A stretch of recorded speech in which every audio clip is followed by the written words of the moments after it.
The briefcase lock clicked shut. Munir Redfa heard the sound echo through the pre-flight hangar, but the briefcase wasn't his. It belonged to the Soviet advisor standing 15 feet away, watching every Iraqi pilot with cold, calculating eyes. The advisor's presence meant something had changed. Security had tightened overnight. Redfa's hands moved through the pre-flight checklist automatically, muscle memory from hundreds of sorties, keeping his movement steady while his mind raced. The MiG-21 sat on the tarmac outside, fueled and ready for what his flight orders called a routine, high-altitude training exercise. Except nothing about this morning felt routine. The fuel gauge would tell him everything. Iraqi Air Force Command had implemented partial fuel loads 6 months ago, specifically to prevent what he was planning to do. Every MiG-21 took off with just enough fuel to complete its mission and return to base with minimal reserves. No pilot could reach the border on what they allowed. But Mossad had promised they would handle the fuel problem. They had people inside the fuel depot, they said, people who could adjust the numbers in the logbooks. Redfa walked toward his aircraft, flight suit heavy against his shoulders, helmet tucked under his arm. The August morning heat already shimmered off the concrete. Another pilot passed him, nodded, said something about the weather. Redfa forced a smile and kept walking. His family was already gone. His wife, his children, his mother, all of them extracted over the past 6 months through a network of Mossad operatives working through Iran and the Kurdish territories. It was the last message had arrived 3 days ago through the dead drop behind the cinema in Baghdad. A chalk mark on the designated wall confirmed what he needed to know. They were safe. They were in Israel. They were waiting.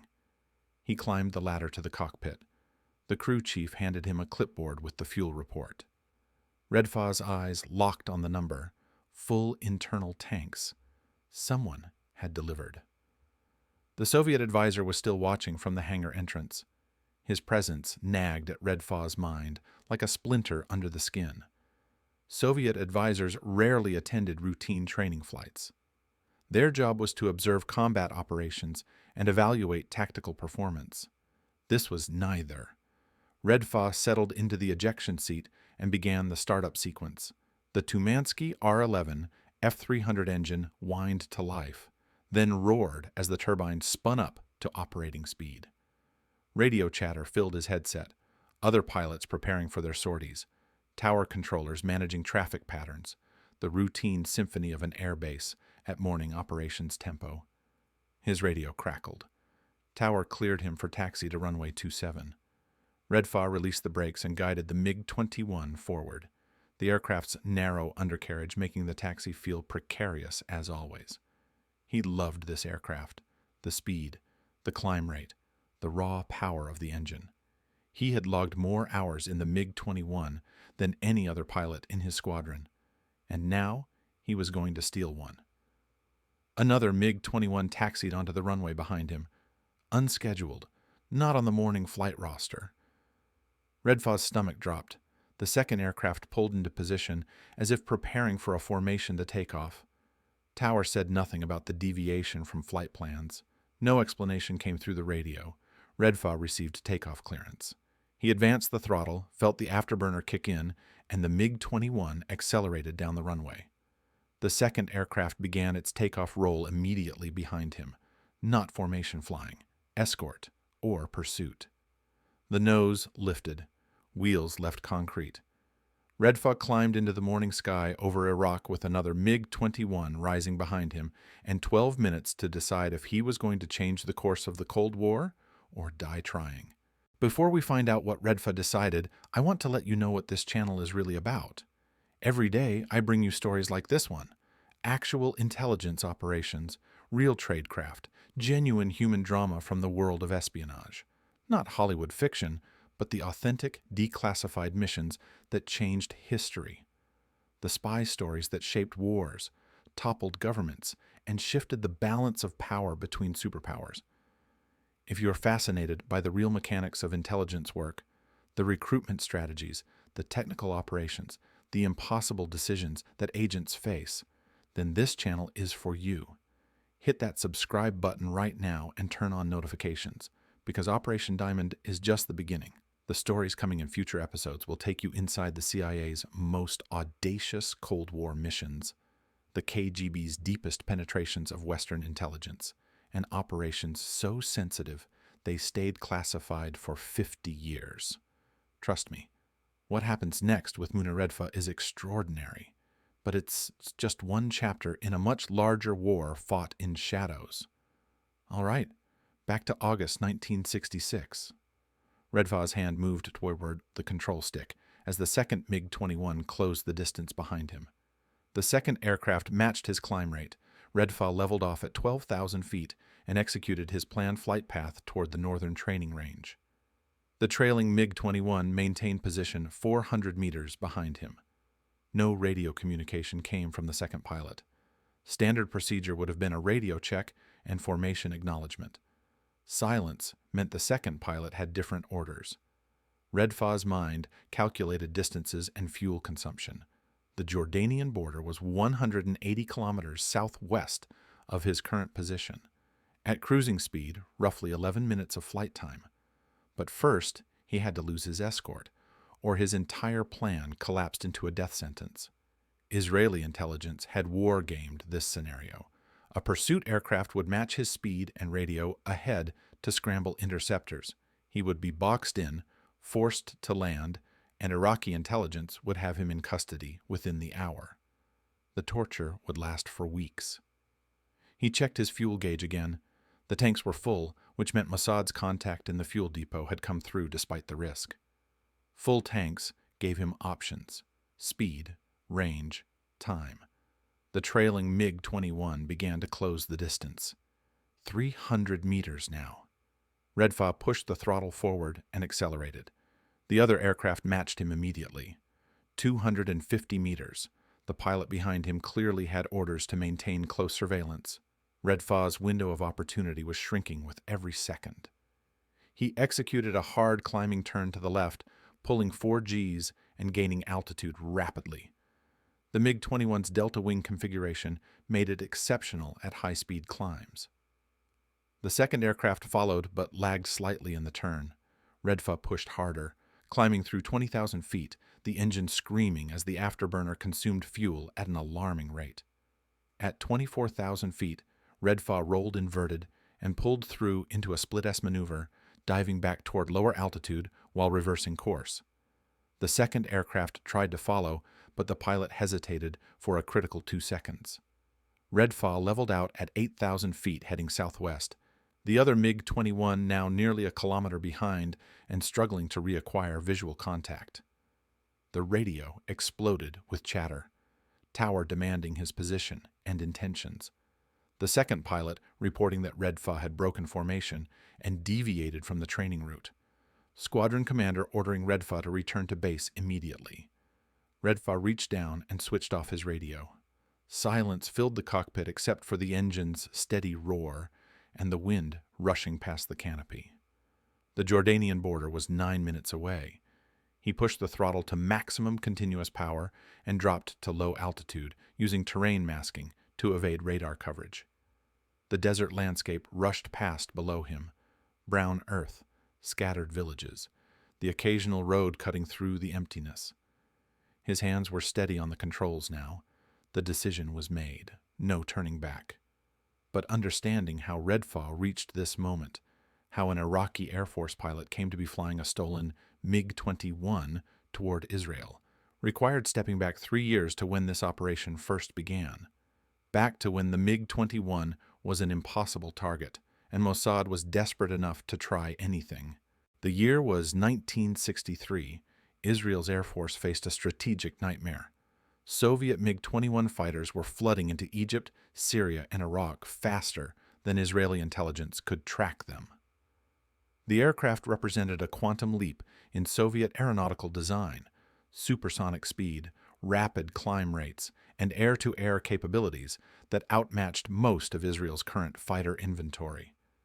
Israeli pilots were flying aircraft that were already obsolete compared to what they would face in the next war. Meir Amit had just taken over as director of Mossad. A former general with a talent for aggressive intelligence operations, Amit looked at the MiG-21 problem and saw one solution. Israel needed to get its hands on one, not fragments from a crash site or technical diagrams from a compromised engineer. They needed an intact operational aircraft flown by a pilot who could explain its capabilities and weaknesses. They needed defection. Amit launched Operation Diamond in mid-1963 with a clear objective and no clear plan. Recruiting an Arab pilot to defect with his aircraft meant overcoming loyalty to country, fear of execution, and the technical challenge of actually flying the aircraft to Israel without getting shot down. The odds were terrible. Amit ordered his recruiters to find targets anyway. The first attempt targeted Egypt. Mossad had identified a MiG-21 pilot stationed near Cairo who seemed vulnerable to recruitment. Financial troubles, family problems, some indication of discontent with military life. An agent using the cover name Gene Thomas made contact in a Cairo cafe and opened the conversation carefully, testing the pilot's receptiveness to discussing sensitive topics. The meeting lasted 20 minutes. Thomas explained that certain interested parties would pay substantial money for access to Soviet aircraft technology. He never mentioned Israel directly. He spoke about European relocation, a new identity, and a cash payment of $1 million American dollars. The pilot listened politely, asked a few questions, and agreed to meet again the following week. He never showed up for the second meeting. Instead, Egyptian security services arrived at the cafe and arrested Thomas the moment he sat down. The pilot had reported the contact immediately and agreed to participate in a sting operation. Thomas barely escaped custody through a prearranged extraction protocol, and Mossad's Egypt operation collapsed within 48 hours. The failure revealed just how difficult this mission would be. Arab pilots were intensely loyal, well compensated by Soviet standards, and thoroughly indoctrinated against Israeli intelligence. Approaching them meant risking exposure and endangering the entire operation. But Amit refused to abandon Operation Diamond. The strategic value of obtaining a MiG-21 was too high. The second attempt came 6 months later in Iraq. Mossad identified 2 pilots in the Iraqi Air Force who fit the psychological profile for potential defection. Both were younger officers with limited combat experience. Both had expressed frustration about slow promotion timelines, and both had been observed drinking heavily at social gatherings, a potential indicator of personal problems. Mossad's approach strategy was more cautious this time.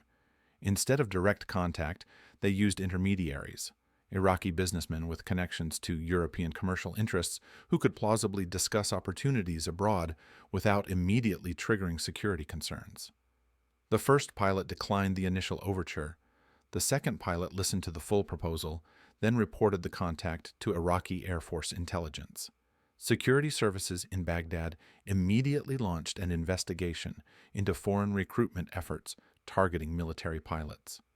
Iraqi intelligence began surveillance of Christian and ethnic minority officers, assuming correctly that these groups might be more susceptible to outside influence. Several pilots were questioned. Security protocols at air bases tightened dramatically. Flight logs came under increased scrutiny. Fuel loads for training missions were reduced to prevent pilots from having enough range to reach foreign territory. Mossad's Operation Diamond appeared to be dying before it achieved anything. 2 failed recruitment attempts, increased security across multiple Arab countries, and no viable targets on the horizon. Amit's operational chiefs argued for shifting resources to alternative intelligence priorities. The MiG-21 was proving unobtainable through defection. Then, in early 1964, a Mossad analyst reviewing Iraqi Air Force personnel files noticed something interesting. An Iraqi MiG-21 pilot named Munir Redfa had been flagged in routine intelligence reporting because of his religious background. Redfa was a Christian Assyrian serving in a predominantly Muslim military. His personnel file showed consistent performance reviews, but slow promotion compared to his peers. And intelligence indicated he had been assigned to conduct bombing raids against Kurdish villages in northern Iraq, missions that reportedly troubled him deeply. Redfa fit a different psychological profile than the previous targets.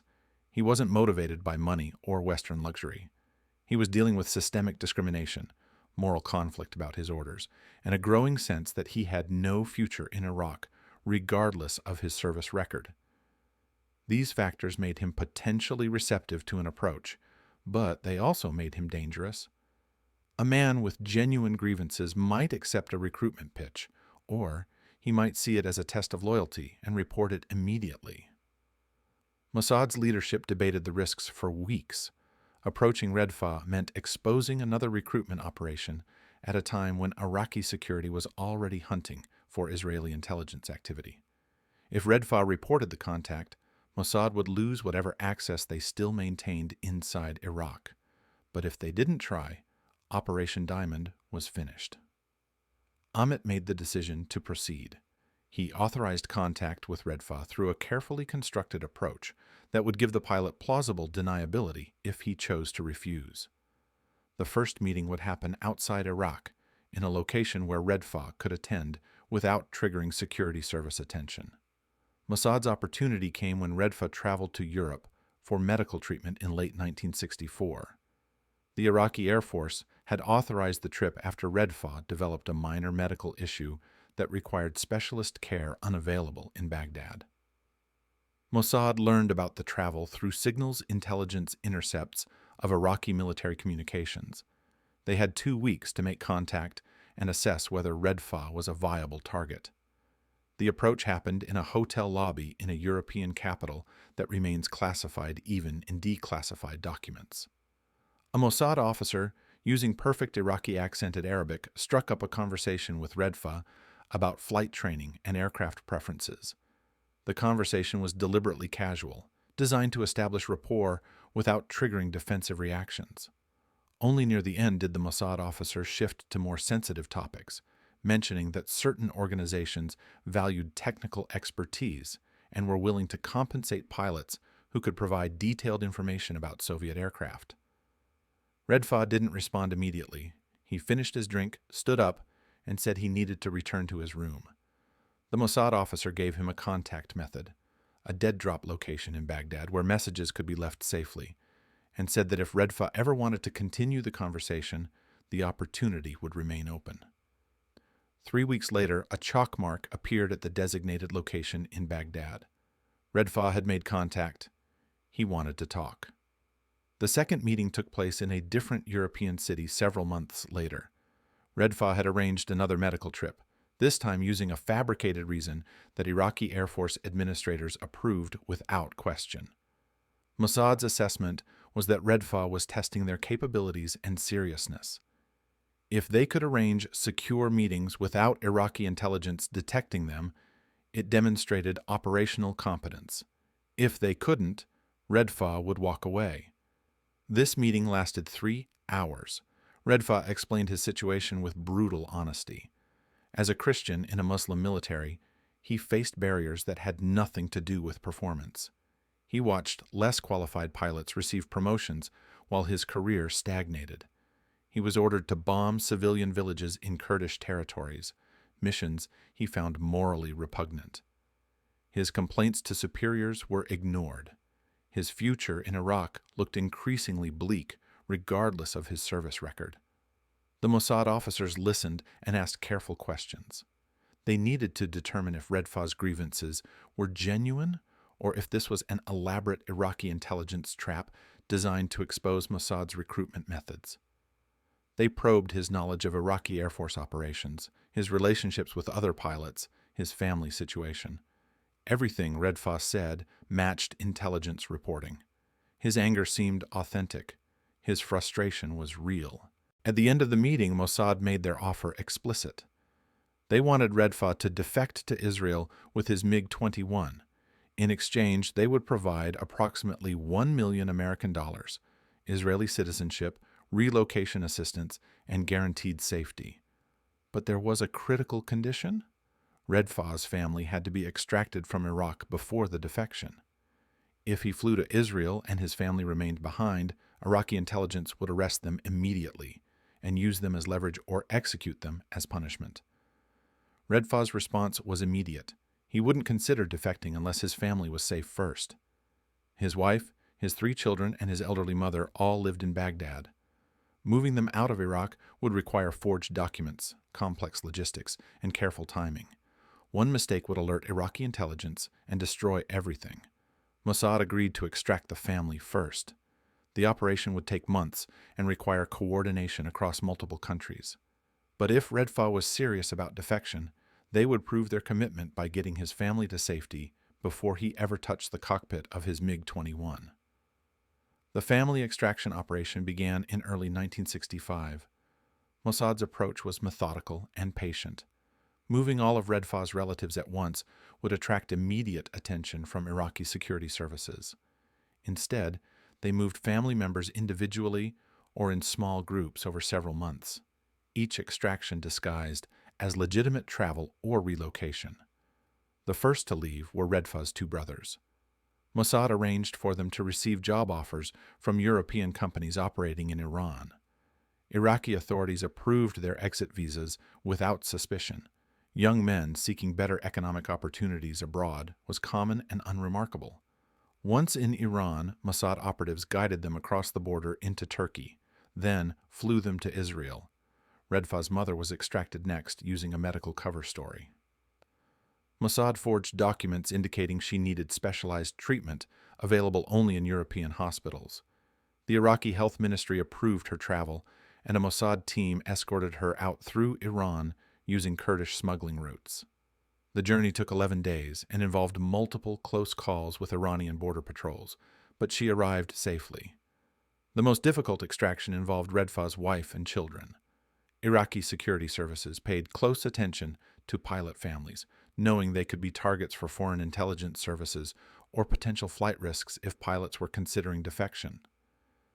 Moving his wife and 3 young children out of Iraq required perfect timing and airtight documentation. Mossad created a cover story about a family vacation. Redfa's wife applied for travel documents to visit relatives in Syria, a common request that rarely attracted scrutiny. Iraqi authorities approved the paperwork. On the scheduled departure date, Redfa's wife and children boarded a bus to Damascus with genuine travel documents and proceeded through Iraqi border control without incident. In Damascus, Mossad operatives were waiting. They arranged a covert transfer to a safe house, then moved the family through Lebanon and into Israel using forged Syrian passports. The entire operation took 4 days. By the time Iraqi intelligence realized Redfa's family hadn't returned from their vacation, the family was already in protective custody in Tel Aviv. Mossad confirmed the successful extractions through encrypted messages sent to Redfa via dead drops in Baghdad. His family was safe. They were in Israel. They were waiting for him. Now came the dangerous part. Now Redfa had to deliver the aircraft. The technical planning for Redfa's defection flight began in mid-1965. Mossad's operational team studied Iraqi Air Force flight schedules, radar coverage maps, and MiG-21 performance specifications. They needed to design a flight path that would get Redfa to Israel with enough fuel to land safely while minimizing his exposure to Iraqi, Jordanian, and Syrian radar systems. The fuel problem was critical. Iraqi Air Force Command had implemented partial fuel loads specifically to prevent defection attempts. A MiG-21 with full internal tanks had a combat radius of approximately 600 kilometers. With partial loads, that radius dropped to around 350 kilometers. The distance from Redfa's airbase to Israel's Hatzarim airbase was roughly 420 kilometers. The math didn't work. Mossad needed someone inside the Iraqi Air Force fuel depot who could manipulate fuel load data. Doctoring the logbooks was relatively simple. Changing numbers on paper required only access to the records and a pen. But actually, filling Redfa's aircraft with more fuel than authorized meant coordinating with ground crews on the morning of the defection without arousing suspicion. Through a combination of bribery and coercion, Mossad recruited a low-level Iraqi Air Force fuel technician who worked the morning shift at Redfa's base. The technician would ensure that Redfa's MiG-21 received full internal tanks while recording partial fuel loads in the official logbook. The discrepancy would only be discovered after Redfa's defection, and by then, the technician would have already fled Iraq through Mossad's extraction network. Flight routing presented another challenge. Redfa couldn't simply point his aircraft toward Israel and fly straight. That flight path would take him directly over heavily monitored airspace, where Syrian or Jordanian radar systems would immediately detect an off-course Iraqi fighter. Instead, Mossad designed a route that exploited gaps in radar coverage and used terrain masking to hide Redfa's aircraft signature. The planned route would take Redfa southwest toward the Jordanian border at low altitude, staying below radar detection thresholds until he crossed into Jordanian airspace. Once over Jordan, he would climb to high altitude and continue toward Israel at maximum speed. Israeli Air Force controllers would be monitoring his approach and would scramble Mirage fighters to provide escort once he entered Israeli airspace. The timing window was narrow. Redfa would need to take off during a routine training mission when his absence wouldn't be immediately noticed. He would have approximately 15 minutes after takeoff before Iraqi Air Force controllers realized he had deviated from his authorized flight path. In that 15-minute window, he had to cross the border, establish communication with Israeli controllers, and get far enough into Israeli airspace that interception became impossible. Mossad and Redfa communicated through dead drops throughout 1965 and early 1966. Each message was encrypted using a simple book code based on a Quran that both parties possessed. Redfa would leave chalk marks at designated locations in Baghdad to signal when he had deposited or retrieved messages. The system was slow but secure. In July 1966, Redfa sent a message indicating he had been assigned a routine training mission scheduled for mid-August. The mission parameters were perfect for defection, high-altitude flight over open desert with minimal supervision. Mossad confirmed that August 16th would be the operational date. They had 30 days to finalize all arrangements and prepare the Israeli Air Force for Redfa's arrival. Israeli military leadership was briefed on Operation Diamond in early August. Air defense commanders received orders to prepare for an inbound Iraqi MiG-21 on August 16th and to ensure that the aircraft was not engaged by Israeli interceptors or air defense systems. 2 Mirage fighter pilots were selected to provide escort and received specific instructions on recognition signals and communication protocols. Hatzarim Air Base in the Negev Desert was chosen as the landing site. The base was remote enough to maintain operational security and had facilities to immediately secure and hide the MiG-21 once it landed. Ground crews prepared a hangar with covered access so the aircraft could be moved inside without being visible to satellite reconnaissance. The final 72 hours before the defection were complete communications blackout. Mossad couldn't risk any contact with Redfa that might be intercepted by Iraqi intelligence. If Iraqi security services detected unusual communications patterns in the final days before the operation, they might increase surveillance on Christian pilots or implement additional security measures that would compromise the mission. Redfa was on his own. He knew the date. He knew the route. He knew the risks. If anything went wrong, Mossad couldn't help him. If Iraqi intelligence arrested him before takeoff, he would face interrogation and execution. If his aircraft malfunctioned during the flight, he would crash in hostile territory.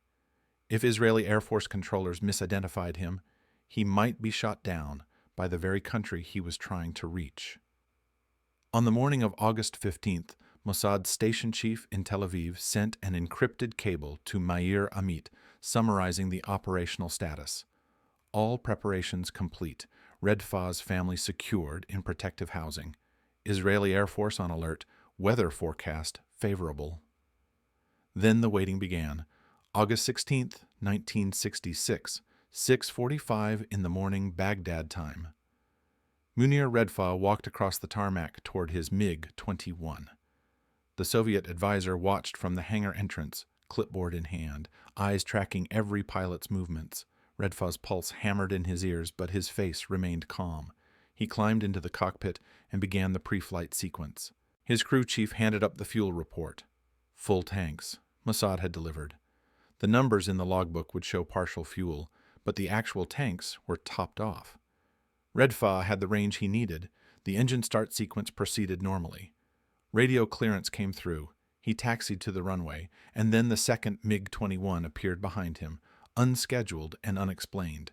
The aircraft pulled into escort position. No radio communication identified the second pilot or explained the deviation from the flight plan.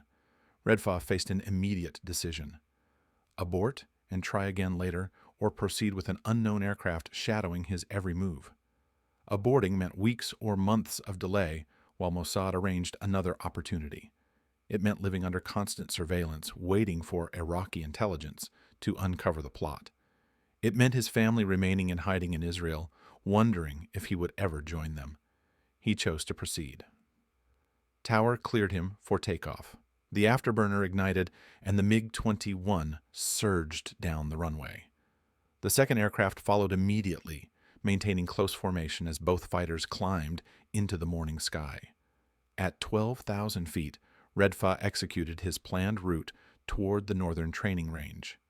The second MiG-21 held position 400 meters behind him, maintaining visual contact but offering no radio communication. The silence was more unnerving than active pursuit. If the second pilot had orders to intercept, he would have called for weapons authorization. If he had orders to escort Redfa safely back, he would have established radio communication. The silence suggested the second pilot had orders to observe and report. Redfa's window was closing. Every minute he flew the authorized route was another minute of Iraqi radar controllers tracking his position and logging his flight path in their systems. Deviating now would trigger immediate response. Tower controllers demanding his intentions, squadron commanders ordering him to return, interceptors scrambling to force him down. But waiting longer meant less time to reach the border before the response became overwhelming. He checked his fuel gauge one final time. Full tanks, enough to reach Israel with reserves to spare if he flew efficiently. He pushed the throttle forward and accelerated hard, climbing toward 20,000 feet while executing a banking turn that angled him away from the authorized training route. The second MiG-21 matched his climb, but lagged slightly in the turn. Redfa pushed harder, pulling 4Gs in a steep ascending spiral that took him through 22,000 feet and pointing southwest. The second pilot struggled to maintain formation in the aggressive maneuver. At 24,000 feet, Redfa rolled inverted and pulled through a split S, diving back toward low altitude while completely reversing course. The maneuver was straight out of advanced dogfighting tactics, designed to shake a pursuing aircraft by forcing it into a position where physics worked against recovery. The second MiG-21's pilot hesitated. That 2-second delay was everything. Redfa leveled out at 8,000 feet heading southwest at maximum speed, and the second aircraft was now a full kilometer behind him and climbing out of the dive, trying to reacquire visual contact. His radio exploded with traffic. Tower demanded his position. The second pilot reported that Redfa had broken formation and was heading southwest. Squadron commander ordered immediate return to base. Air defense controllers requested confirmation of his identity and intentions. Redfa reached down and switched off his radio. Silence filled the cockpit. The only sounds were the engine roar and the wind rushing past the canopy. He dropped to low altitude, skimming over the desert terrain at 500 feet to stay below radar coverage. The Iraqi-Jordanian border was 7 minutes ahead. The point of no return came at 7:53 in the morning. Redfa crossed the border into Jordanian airspace, flying at maximum speed and minimum altitude. Behind him in Iraq, air defense controllers were scrambling interceptors. Radio messages were flashing to Syrian and Jordanian military commands, warning of a rogue Iraqi fighter. Intelligence services in Baghdad were pulling Redfa's personnel file and reviewing his family's recent travel history. But Redfa was already gone. He climbed to high altitude over Jordan, accelerating to near supersonic speed, and pointed his MiG-21 toward Israel. Jordanian radar systems picked up his signature immediately. Controllers in Amman tried to establish radio contact, but received no response. The aircraft's heading and speed suggested hostile intent, and Jordanian air defense batteries went on alert. Israeli radar controllers at Hatzarim had been monitoring the skies since dawn. When the unidentified aircraft appeared on their screens, approaching from the east at high speed, they launched the pre-arranged response. 2 Mirage fighters scrambled from Hatzarim on full afterburner, climbing rapidly to intercept the inbound contact. The Mirage pilots had been briefed on Operation Diamond, but instructed to proceed with normal intercept protocols until they achieved visual identification. An Iraqi MiG-21 heading toward Israel could be Redfa's defection, or it could be an attack run. They needed to confirm identity before establishing communication. At 28,000 feet over the northern Negev desert, the lead Mirage pilot acquired visual contact, a single MiG-21 with Iraqi Air Force markings flying straight and level toward Israel. No evasive maneuvers, no indication of hostile intent. The pilot radioed back to Hatzarim. Contact matched expected profile, proceeding to escort. Redfa saw the 2 Mirages approaching from his left side, and his hands tensed on the control stick. Israeli Air Force interceptors could be his escort, or his executioners, depending on whether Mossad's coordination had worked properly. If ground controllers hadn't received confirmation of Operation Diamond, the Mirages would interpret him as a threat and engage with missiles. The lead Mirage pulled alongside Redfa's aircraft, close enough that both pilots could see each other through the canopy. The Israeli pilot raised his hand in a clear gesture. "Follow me." Redfa nodded and adjusted his course to match the Mirage's heading. Relief flooded through him. They knew. They were ready. The 3 aircraft formation descended toward Hatzarim Air Base. Redfa's fuel gauge showed critical levels. The high-speed run from the Jordanian border had consumed fuel rapidly, and his reserves were nearly exhausted. Warning lights illuminated on his instrument panel indicating fuel pressure, dropping below operational minimums. The Mirages led him straight to the runway. Redfa configured his aircraft for landing, gear down, speed brakes extended, engine throttled back to conserve the last drops of fuel. The MiG-21's narrow undercarriage made landings tricky under ideal conditions. Landing on fumes after a high-stress defection flight with Israeli fighters escorting him was considerably more difficult. The wheels touched down on Hatzarim's runway at 8:37 in the morning. Redfa applied wheel brakes and let the MiG-21 roll to a stop. The engine died moments later, fuel completely exhausted. Ground crews swarmed the aircraft immediately, pushing it toward a covered hangar, while security personnel surrounded the area.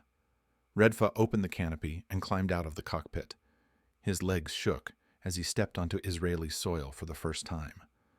A Mossad officer approached and spoke to him in Arabic, confirming his identity and asking if he was injured.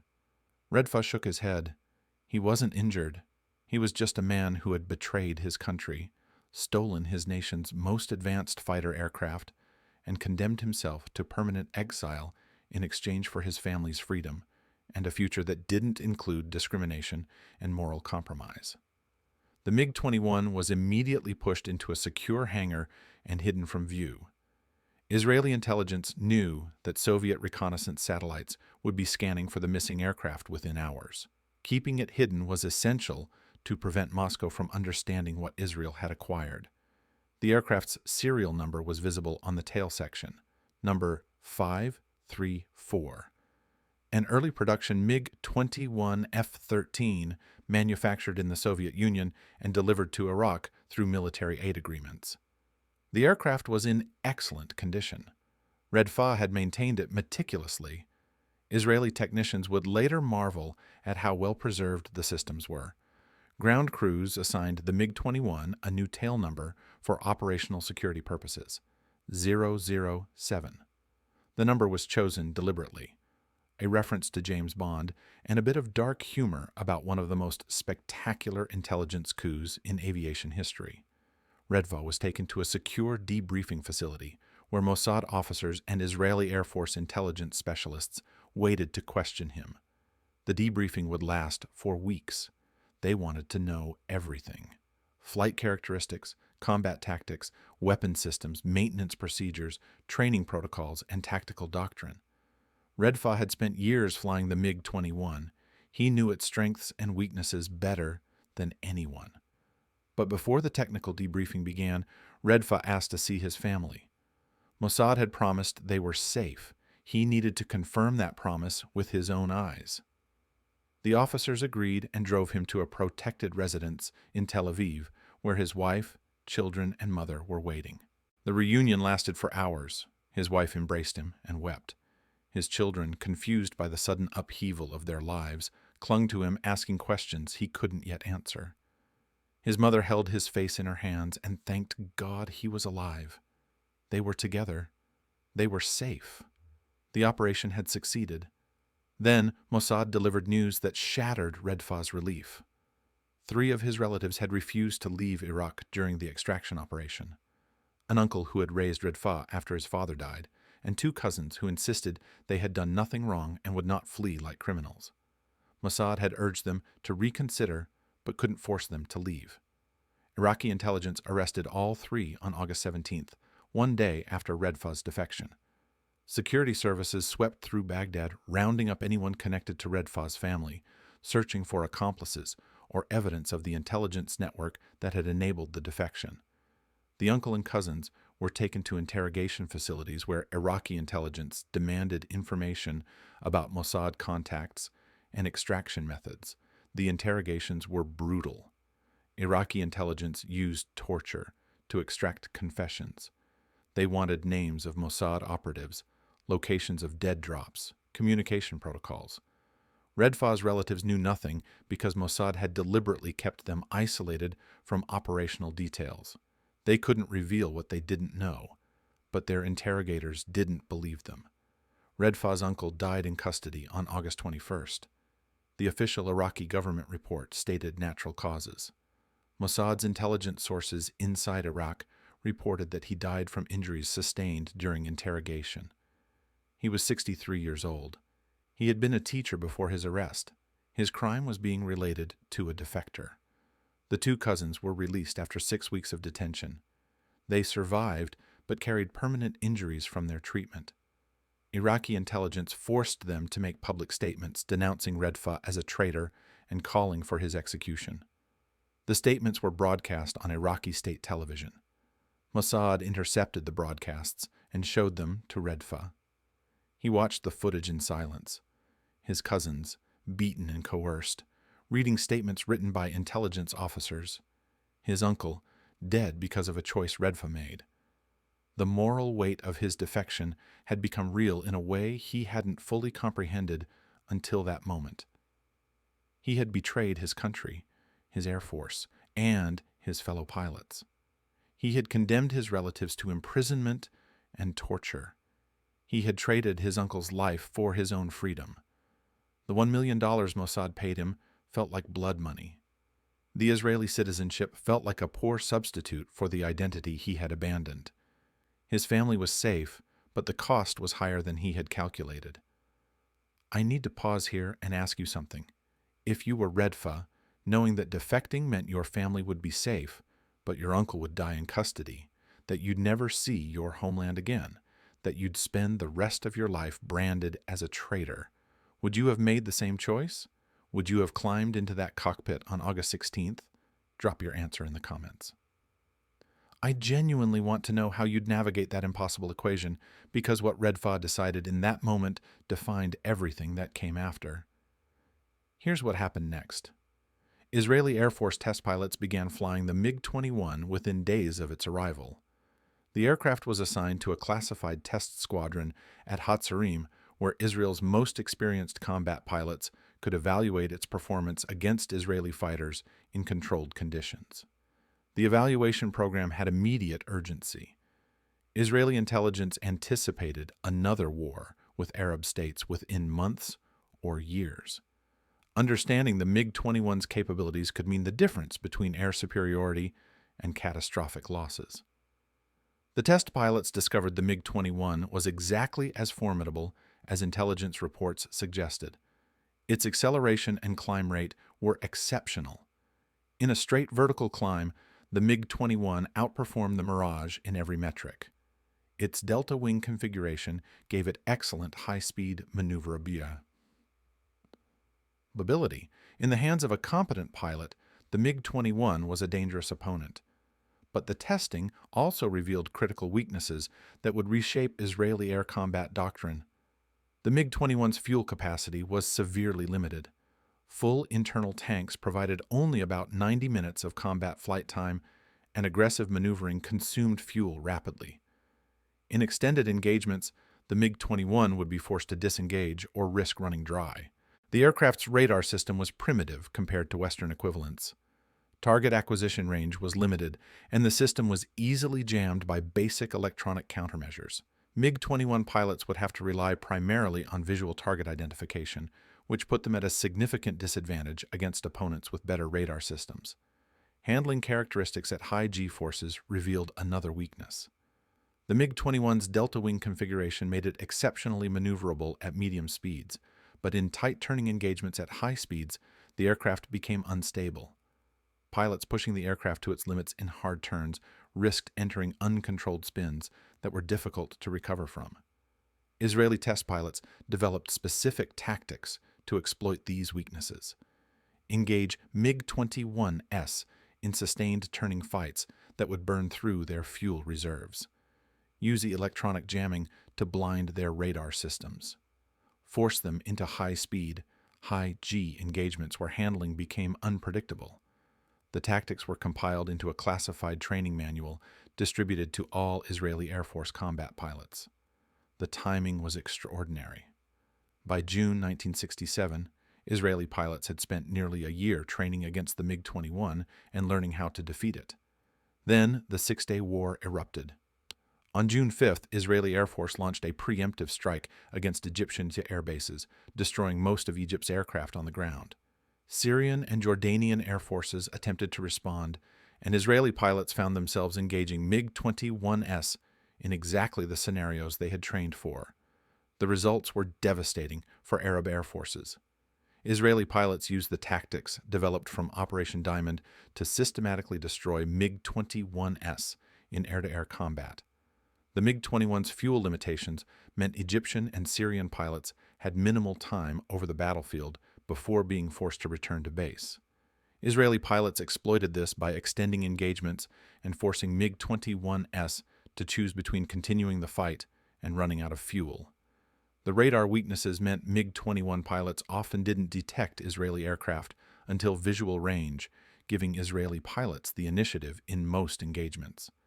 And the high G instability meant that when MiG-21 pilots attempted aggressive defensive maneuvers, they sometimes lost control and crashed without Israeli pilots firing a shot. By the end of the Six-Day War, Israeli Air Force had achieved complete air superiority.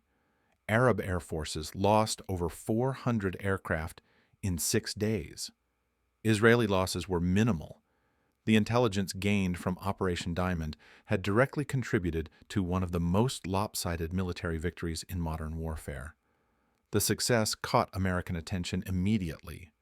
United States intelligence agencies had been trying to obtain a MiG-21 for years without success. Soviet security around their aircraft technology was exceptionally tight. Defections were rare. Crash sites in Vietnam provided fragments and wreckage, but nothing like an intact operational aircraft. In January 1968, Israel agreed to loan the MiG-21 to the United States under a classified program codenamed Have Donut. The aircraft was disassembled and secretly transported to Groom Lake in Nevada, the remote testing facility better known as Area 51. American test pilots and engineers would conduct exhaustive evaluation of the MiG-21's performance, weapon systems, and vulnerabilities. The political implications of the loan were significant. United States had been reluctant to provide advanced weapon systems to Israel, concerned about escalating the arms race in the Middle East and damaging relationships with Arab states. But Operation Diamond and Israel's performance in the Six-Day War demonstrated that Israeli intelligence capabilities were exceptional, and that cooperation with Israel could provide strategic advantages. In the months following the MiG-21 loan, United States agreed to sell F-4 Phantom fighters to Israel. The F-4 was America's most advanced fighter aircraft at the time, and the sale represented a major shift in U.S.-Israeli defense relations. Operation Diamond had helped convince American military leadership that Israel was a valuable strategic partner capable of sophisticated intelligence operations. American test pilots at Groom Lake put the MiG-21 through comprehensive evaluation programs throughout 1968. The data gathered influenced U.S. air combat tactics during the Vietnam War. American pilots learned the same lessons Israeli pilots had discovered. The MiG-21 was fast and maneuverable, but vulnerable to sustained engagements, electronic warfare, and tactics that exploited its fuel limitations. U.S. Air Force and Navy fighter squadrons received updated training based on the Groom Lake evaluations. Combat exchange ratios improved as American pilots learned to fight the MiG-21 on terms that favored their aircraft's strengths. The intelligence from one stolen Iraqi fighter aircraft had changed the tactical calculus for air combat across multiple theaters. Munir Redfa settled into his new life in Israel with difficulty. Mossad provided him with a new identity, financial security, and a home in Tel Aviv. His family adjusted slowly to their new country, learning Hebrew and adapting to a culture completely different from what they had known in Baghdad. Redfa never flew professionally again. Israeli Air Force offered him a position as a technical consultant, but he declined. The emotional weight of his defection made it impossible for him to return to cockpits and flight operations. He had loved flying. He had loved the MiG-21, but those loves were tangled up with betrayal and death and moral compromises that haunted him. He lived under constant security protection. Iraqi intelligence had placed a death sentence on him and reportedly attempted at least 2 assassination operations in the years following his defection. Both attempts failed, but the threat never fully disappeared.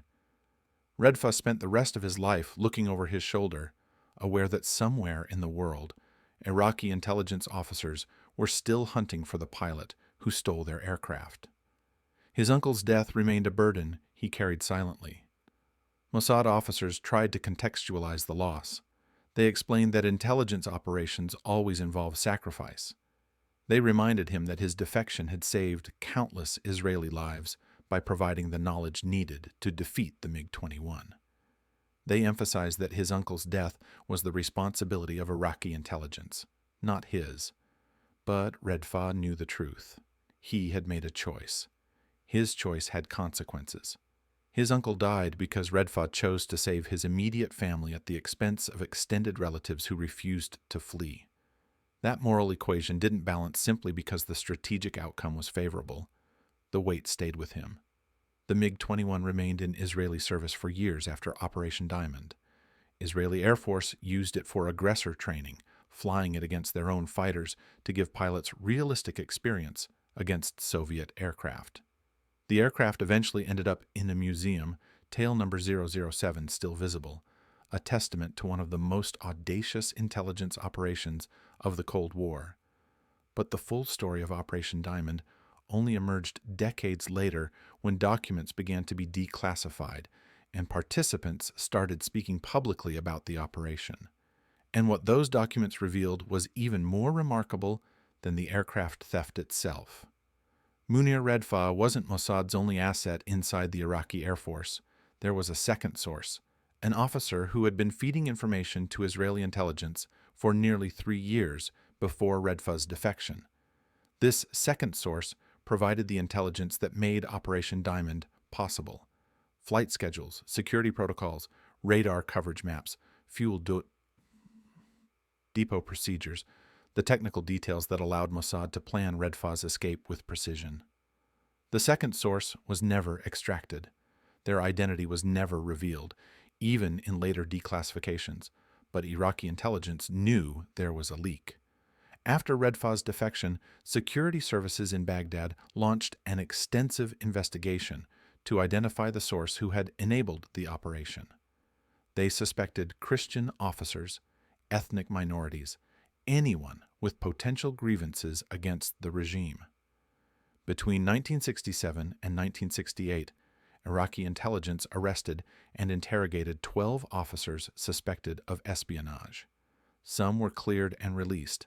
Others were imprisoned. At least 3 were executed for treason, though the specific charges were never made public. One of those 3 officers was almost certainly Mossad's second source inside the Iraqi Air Force. The officer's name remains classified. Their contribution to Operation Diamond remains unacknowledged except in vague references in partially declassified intelligence assessments. But someone inside the Iraqi Air Force took extraordinary risks to provide Israel with the information needed to steal a MiG-21. Someone fed intelligence for years knowing that discovery meant execution. And when the operation succeeded, someone paid the price. Intelligence operations are built on these invisible sacrifices. For every successful defection, like Munir Redfa's, there are assets who remain in place, feeding information until they're discovered and destroyed. For every aircraft stolen, there are sources who provide the intelligence that makes the theft possible, and who die in interrogation rooms when security services hunt down the leak. Redfa lived the rest of his life in Israel, protected and compensated, but forever separated from his homeland. His family adapted and built new lives. His children grew up Israeli, culturally disconnected from the Iraq their parents fled. Redfa himself remained caught between worlds, no longer Iraqi, but never fully Israeli, a defector whose strategic value was immense, but whose personal cost was incalculable. He died in 2011 at the age of 78. His obituary in Israeli newspapers mentioned his service and his role in Operation Diamond. Iraqi newspapers didn't publish obituaries for traitors. His family remained in Israel, 3 generations removed from Baghdad, carrying the legacy of a defection that changed the course of air warfare. Operation Diamond stands as a masterpiece of intelligence tradecraft. The operation combined psychological assessment, patient recruitment, complex logistics, technical planning, and precise execution under extreme risk. It demonstrated that intelligence operations could achieve strategic outcomes impossible through military force alone. 1 pilot, 1 aircraft, and the knowledge to dominate the skies in a future war. But the operation also demonstrated the brutal human costs of espionage, families torn apart, relatives tortured and killed, sources executed in secret, defectors living in permanent exile under constant security protection, the moral weight of choosing survival over loyalty, safety over patriotism, self-interest over collective duty. Redfa made his choice on August 16, 1966, when he climbed into his MiG-21 and pointed it toward Israel. The choice saved his immediate family. It killed his uncle. It gave Israel the intelligence to win the 6-day war. It likely exposed and condemned Mossad's second source inside Iraqi intelligence. It proved that one man's betrayal could reshape regional military balance. The MiG-21 sits in an Israeli museum today, tail number 007, a Cold War artifact that represents both extraordinary intelligence success and profound moral ambiguity. Visitors walk past it without knowing the full story. They don't know about the uncle who died in Iraqi custody. They don't know about the second source whose name remains classified. They don't know about the moral equations that Redfa calculated in the cockpit during that 12-minute flight across the desert. They see an aircraft. History records an operation. But the truth is more complicated. Operation Diamond was the story of a man who betrayed his country to save his family, and who spent the rest of his life wondering if the price was worth it. That question doesn't have a simple answer. Intelligence operations never do. They exist in the gray spaces between right and wrong, between strategic necessity and moral cost, between what serves national interests and what destroys individual lives. Operation Diamond succeeded brilliantly by every strategic measure.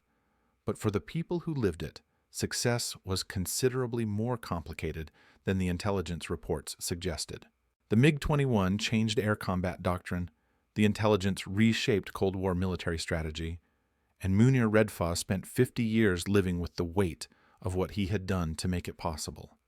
That's the real story of Operation Diamond, not just the aircraft theft, but the human cost of stealing it, not just the intelligence coup, but the lives traded to achieve it. Espionage is always a transaction. Intelligence agencies offer money, protection, and promises. Sources trade information, loyalty, and sometimes their lives. The balance sheet rarely balances cleanly. Someone always pays more than they anticipated. Someone always carries more weight than the operation planners calculated. Redfa paid with his uncle's life, his homeland, and his identity. Mossad's second source paid with their life in an Iraqi interrogation room. The 12 officers arrested during the investigation paid with imprisonment and, in some cases, execution. Israel gained air superiority and strategic advantage. The United States gained intelligence that improved combat performance in Vietnam. The Soviet Union learned that their aircraft technology wasn't as secure as they believed. Everyone gained something. Everyone lost something. That's espionage. That's the Cold War. That's Operation Diamond. One pilot, one MiG-21, and 50 years of consequences rippling outward from a single 12-minute flight across hostile skies. The story ends where it began. A cockpit, a choice, a man deciding whether to betray everything he knows for something he hopes will be better. Redfa made his choice. History records it as one of the most successful intelligence operations of the Cold War. But history doesn't always account for the weight that choices carry, or the price that success demands, or the moral debts that can never be fully paid. Operation Diamond stole a MiG-21, but what it really took was considerably more than just an aircraft.